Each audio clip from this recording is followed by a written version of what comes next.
Assalamualaikum warahmatullahi wabarakatuh. Bismillahirrahmanirrahim. Alhamdulillahirabbil alamin wa bihi nasta'in 'ala umuri dunya waddin. Wassalatu wassalamu 'ala asyrafil mursalin sayyidina Muhammadin wa 'ala alihi wa sahbihi ajma'in. Allahumma faqqihna fid-din wa 'allimna at-ta'wil, amma ba'du. Bapak-bapak, ibu-ibu serta adik-adik yang ma'asyiral muslimin salamuddin yang telah dimuliakan oleh Allah Subhanahu wa taala. Kajian hadis kali ini kita akan mengambil tema yang sedang berkembang di masyarakat atau sedang banyak diberitakan. Jadi tidak kepada ilmu hadis yang akan diberikan secara rutin. Ini penting sekali karena ini juga materi hadis sebenarnya, yaitu bagaimana kita menyikapi hal yang terjadi seperti di Mesir. Ya. Kita tahu beberapa hari terakhir Mesir dilanda huru hara. Dan sebelumnya juga telah melanda Tunisia dan juga sudah merambat juga di Yaman dan Yordania, dan kabarnya juga akan merambat juga di Syria. Semuanya sepertinya menuntut supaya penguasa atau presiden di negara tersebut itu dilengsarkan. Ini penting sekali. Meskipun kita juga pernah berkali-kali di orang Indonesia ini melengsarkan presidennya.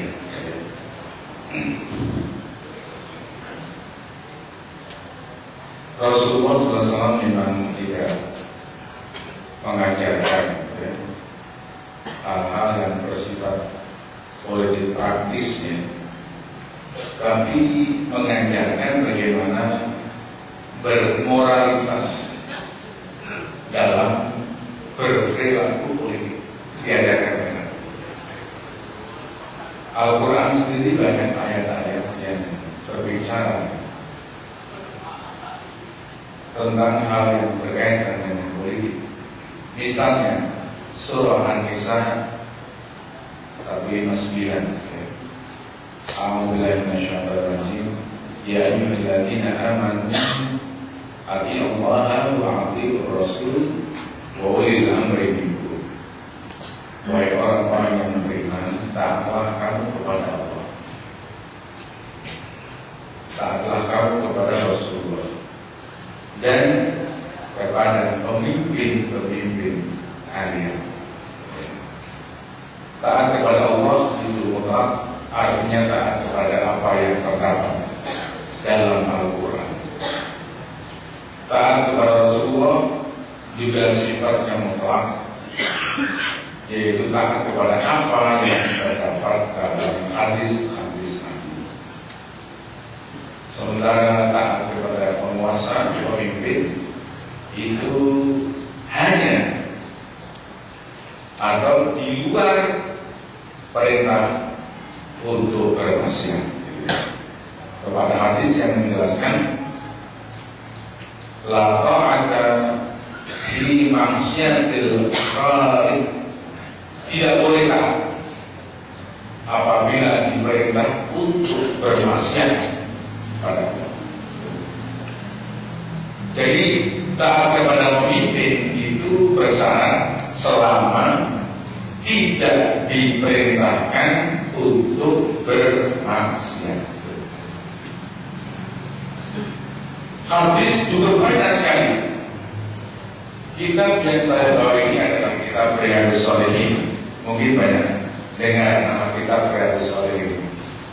Ini isinya memang hadis-hadis akhlak, hadis-hadis tentang moralitas, termasuk moralitas bagaimana menjadi pemimpin dan bagaimana menjadi rakyat. Di sini saya hitung ada 21 hadis yang berkaitan dengan ya, kenegaraan, kepemimpinan di rakyat, atau dengan kata lain berkaitan dengan politik seperti itu. Maka Islam memang tidak mengatur politik. Ya, secara praktis itu terserah masing-masing. Apa mau bentuknya republik atau kerajaan, itu tidak disebut dalam Al-Quran maupun hadis. Yang penting kerjakan perintah Allah, baik sebagai pemimpin maupun sebagai rakyat. Ya.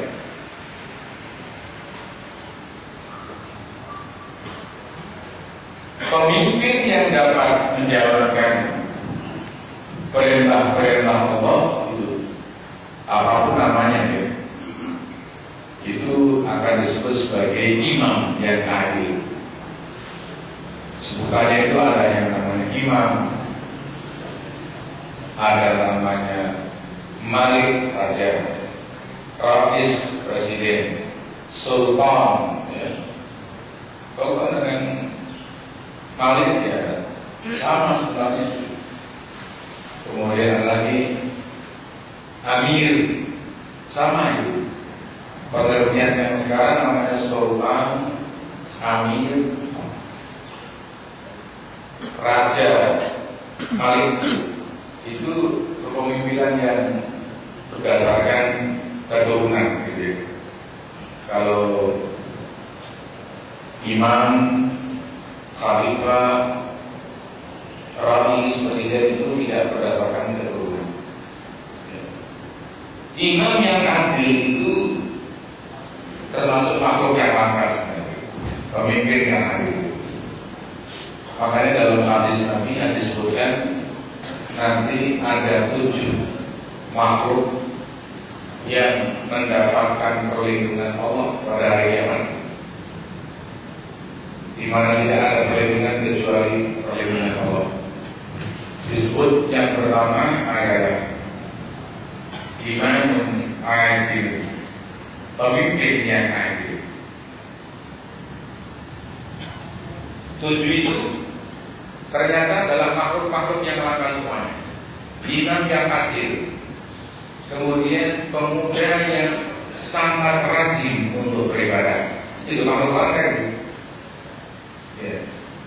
Jadi kalau pemuda ya,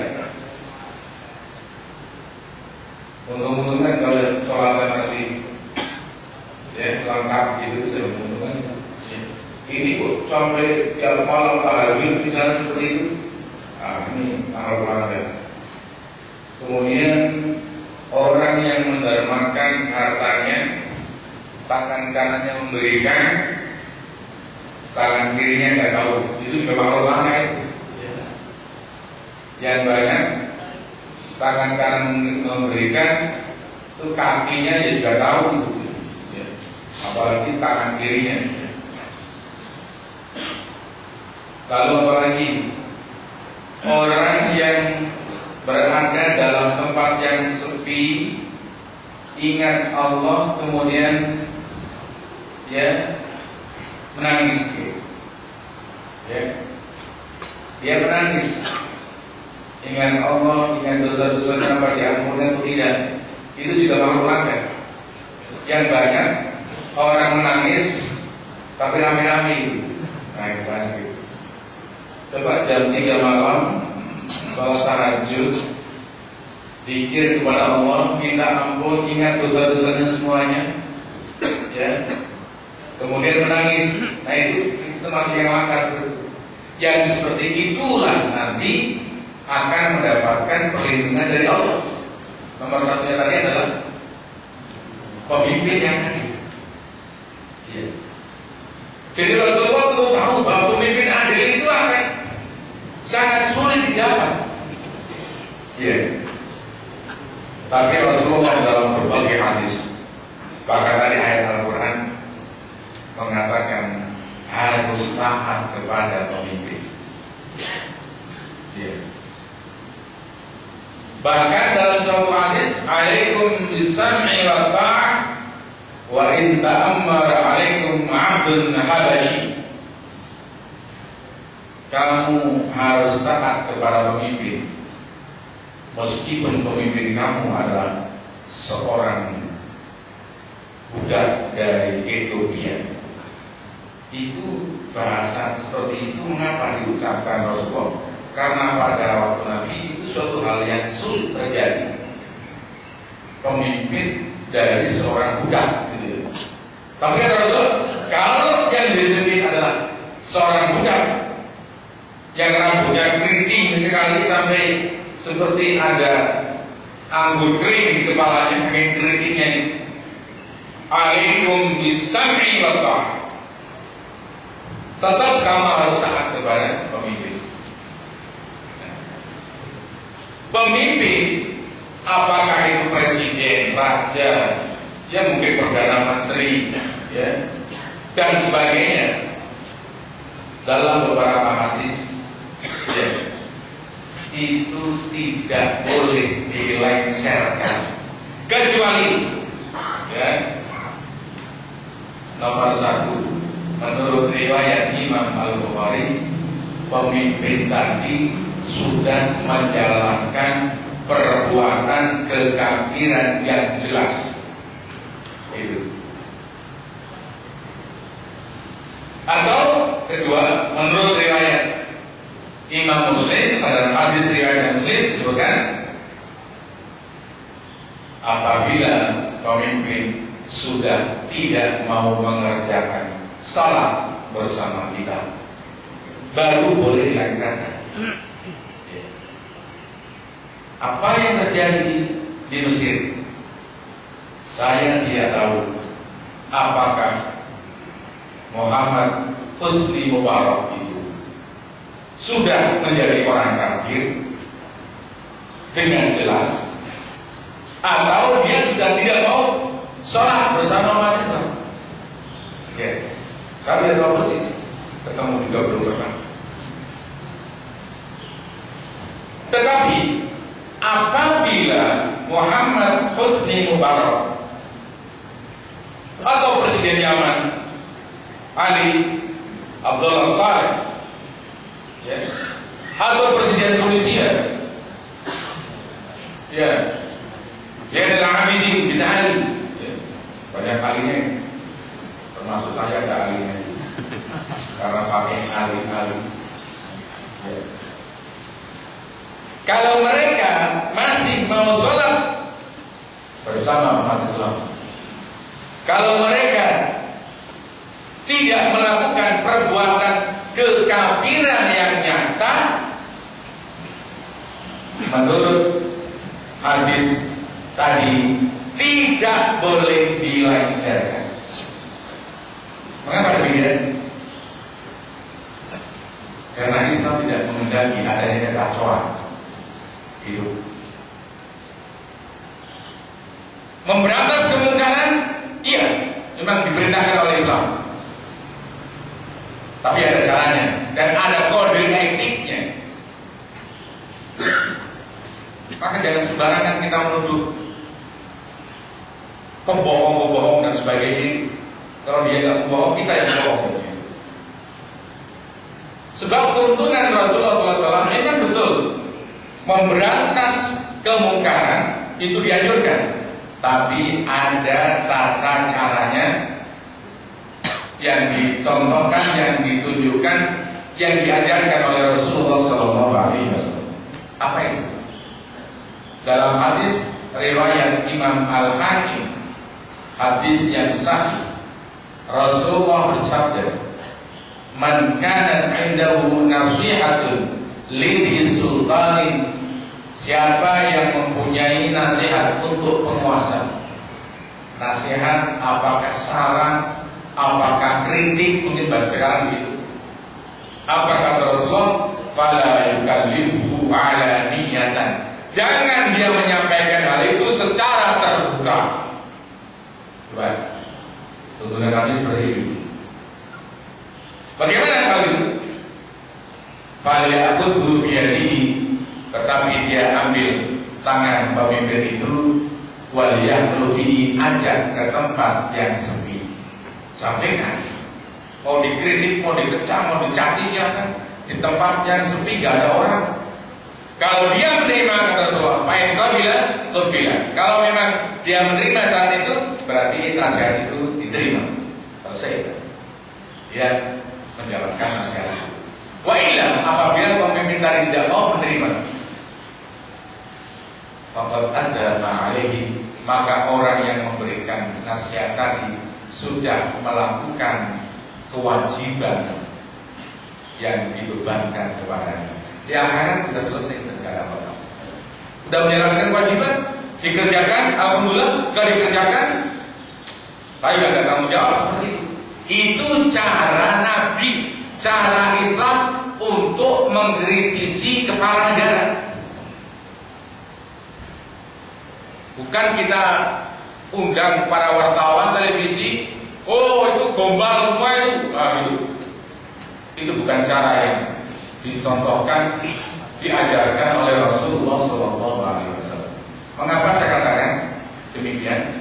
Karena Islam tidak menghendaki adanya kekacauan bagi umat. Islam tidak menghendaki adanya anarkisme. Islam tidak menghendaki adanya ketidakamanan. Keamanan tidak stabil. Sebab kita bisa beribadah, bisa menjalankan syariat Islam itu syaratnya aman keadaannya. Kalau nggak aman, bagaimana kita? Udah nggak aman, makanan nggak ada coba. Biasanya kalau udah demo seperti di Mesir, barang-barang dijarah. Toko-toko makanan, baru-baru ada makan, kalau ada dijarah udah. Persis seperti bulan Mei 98 kan seperti itu. Apa itu dikehendaki oleh Islam? Tidak. Islam tidak menghendaki demikian. Oleh sebab itu, para ulama itu membuat semacam kaidah. Menghilangkan kemungkaran tidak boleh dengan menciptakan kemungkaran yang baru. Itu prinsip itu. Kita mau menghilangkan kemungkaran, tapi membuat kemungkaran yang baru. Makanya dalam Islam gak ada ajaran menghilangkan kemungkaran dengan bahwa pentungan itu gak ada. Cari coba di mana? Baiklah, man ra'a minkum munkaran falyughayyirhu biyadihi. Apa terjemahnya kamu? Siapa yang melihat kemungkaran, maka yughayyiru itu ubahlah dengan tangannya. Kemungkaran itu diubah, bukan dihancurkan. Makanya dari kacamata Islam, penyerangan terhadap jamaah Ahmadiyah dengan membakar rumah itu kemungkaran. Apapun alasannya, itu nggak dibenarkan oleh Islam. Apa mentang-mentang kamu bukan orang Islam lalu kami bakar rumahnya itu? Mana coba? Tunjukkan pada saya. Islam tidak pernah mengamanatkan atau memerintahkan untuk menghancurkan. Jadi kalau itu ada kemungkaran, ubahlah menjadi nggak mungkar gitu loh. Tadinya tempat disko misalnya diubah menjadi tempat pengajian, kan bagus seperti itu. Bukan tempat diskonya dibakar. Tempat disko itu nggak berdosa. Yang berdosa kan orangnya. Makanya dalam sejarah pada masa Sayyidina Umar mengislamkan Romawi Timur, Bizantium, di Damaskus waktu itu ada gereja. Oleh pastor-pastornya kunci gereja diserahkan kepada Sayyidina Umar. Apa kemudian gereja dibakar? Tidak ada ceritanya itu. Gereja itu kemudian diubah menjadi masjid. Dan sekarang namanya Masjid Bani Umayyah di Damaskus. Makanya silakan kalau Damaskus lihat Masjid Bani Umayyah. Itu bangunannya persis gereja. Dan itu masa awal. Sebab Khalifah Umar itu wafat pada tahun 24 Hijri. Yang belakangan misalnya Ya, ketika Islam masuk ke wilayah ya Turki, karena Turki adalah wilayah Romawi Timur. Istanbul waktu itu namanya bukan Istanbul tapi Konstantinopel. Nah, di situ ada gereja besar namanya Gereja Hagia Sophia. Turki menjadi Muslim. Nama kota Konstantinopel diganti menjadi Istanbul. Apa gereja Hagia Sophia dihancurkan? Tidak. Ternyata diubah menjadi Masjid Hagia Sophia. Kemudian ditambah 4 menara. Ya. Tapi kemudian karena usianya sudah terlalu tua, maka Sultan Ahmad namanya membangun masjid gak jauh dari Masjid Hagia Sophia, namanya Masjid Sultan Ahmad atau yang konon disebut dengan Masjid Biru. Belakangan pada masa Atatürk itu Masjid Hagia Sophia karena sudah terlalu tua, akhirnya dialihfungsikan, sembahyangnya kumpul ke Masjid Sultan Ahmad. Ini Masjid Hagia Sophia dialihfungsikan menjadi museum. Sampai sekarang menjadi museum. Tahun 85 saya masuk ke museum itu. Saya lihat bekas-bekas gereja itu masih ada, bekas-bekas masjid juga masih ada, kaligrafi seperti ini masih ada nama-nama Allah Muhammad, ya, Abu Bakar, Umar, Utsman, Ali. Tapi lihat di kubahnya di atas ada gambar seorang ibu yang sedang menggendong bayinya. Ya, siapa itu kira-kira? Mungkin Bunda Maria dengan Nabi Isa. Masih ada sampai sekarang itu. Ya. Ini contoh bahwa Islam itu tidak memerintahkan untuk pengrusakan. Ya. Jadi kemungkaran tidak boleh dihilangkan dengan kemungkaran. Bahaya tidak boleh dihilangkan dengan bahaya. Kerusakan tidak boleh dihilangkan dengan kerusakan.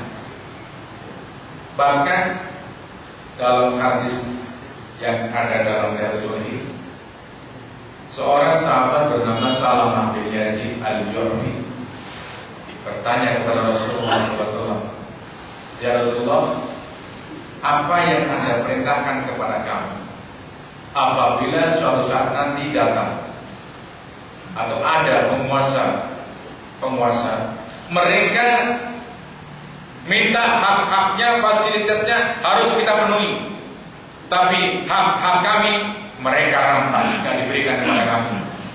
Dalam tanda kurung ini penguasa yang zalim." Rasulullah yang menjawab berbalik. Ya, rupanya ingin tidak ada pertanyaan seperti itu kira-kira. Tapi tanya lagi nih sahabat Salamah bin Yazid radhiyallahu anhu. Apa kata Rasulullah? Kamu harus taat kepada pimpinan kamu. Mereka zalim, itu dosa mereka kepada Allah. Tapi kamu harus menjalankan apa yang menjadi kewajiban kamu. Jangan kemudian itu zalim, korupsi, terus kita malah gak taat, salah 2 kali. Ya. Kita sudah gak taat, kita kemudian siarkan ketidakadilan pemimpin itu, 2 kali salah. Makanya kemarin di Istiqlal ada orang bertanya pada saya, "Ustaz, bagaimana sikap Ustaz terhadap itu ulama-ulama yang tergabung dalam lintas agama?" Jadi, saya yang ulama yang mana? Katanya yang ulama yang mana? Saya mengatakan tidak ada ulama yang tergabung dalam forum lintas agama. Tidak ada ulama di sini. Alhamdulillah. Baik, Bapak dan Ibu, barangkali ada pertanyaan 1-2 biji, barangkali silakan kalau ada pertanyaan. Ya. sampai. Ya, silakan. Waalaikumsalam warahmatullahi wabarakatuh. Ustaz menyambung yang hadis tadi yang tata cara menyampaikan persoalan pada komite. Implementasinya di saat ini bagaimana Ustaz? Implementasinya di Saat ini. canggih. Ya. Kita tahu tidak mudah untuk bertemu dengan presiden atau Ya. praktisnya gimana Ustaz? Baik, jadi bagaimana untuk konteks sekarang kita mengkritisi presiden. Kalau dalam hadis tadi, ya kita tidak boleh menyampaikan secara terbuka, apalagi panggil wartawan di forum seperti ini pun nggak boleh. Nah, yang penting kan tadi Rasul mengatakan bawa ke tempat yang sepi. Ya. Kita tulis misalnya surat kepada presiden, Anda sebutkan data-datanya bahwa ini tidak benar, ini tidak benar, ini tidak benar, kirimkan. Diterima setelah itu, alhamdulillah. Tidak terima, kita sudah menjalankan kewajiban kita. Ya. Ustaz, gimana kita kalau surat itu sampai kepada beliau gitu kan? Untuk bersurat sampai ke presiden kan melalui beberapa konsorsium. Nah, ini alamatkan aja. Masa nggak bisa? Alamatkan kepada presiden, pada yang terhormat Presiden Republik Indonesia. Kalau menyampaikan dengan surat maksudnya? Ya, sampaikan kepada Sekretaris Kabinet. Bukan di media. Jangan dibuka di media. Itu ya nggak boleh. Kalau dibuka media, Anda pengen populer aja. Jangankan kepada Presiden SBY nggak sampai. Wong saya nyurati Obama ada sampai kok. Gimana tuh? Saya surati lewat email sampai ke Gedung Putih. Baca oleh ini. Sampai juga bisa dari surat ke sana. Dari Purwokerto.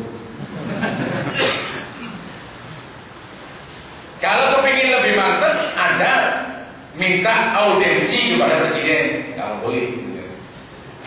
Tapi mungkin kan sulit karena kesibukan beliau. Ya, kalau tiap rakyat kepingin audiensi, ya, kan sulit ya. Kirim surat lagi.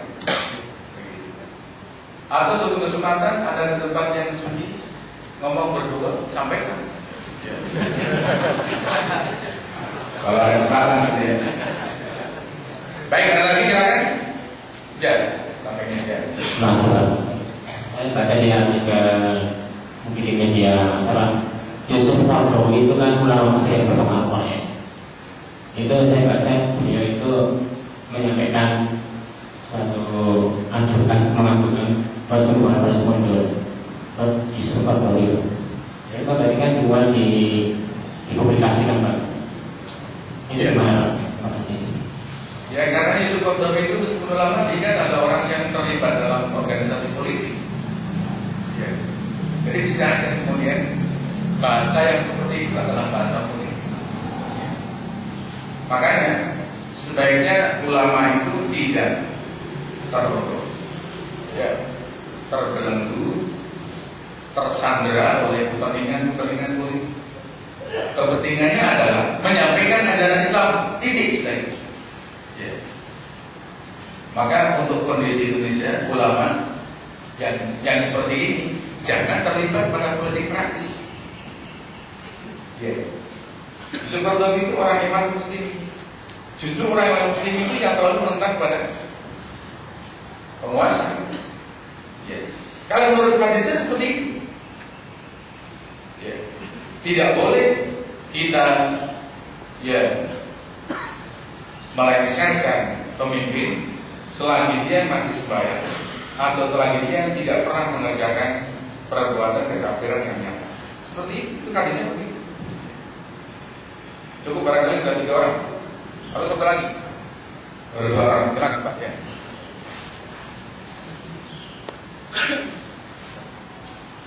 Untuk yang melakukan kekafiran perbuatan yang nyata itu batasannya Ustaz, apakah dia menyembah patung atau sesajen atau seperti apa Ustaz?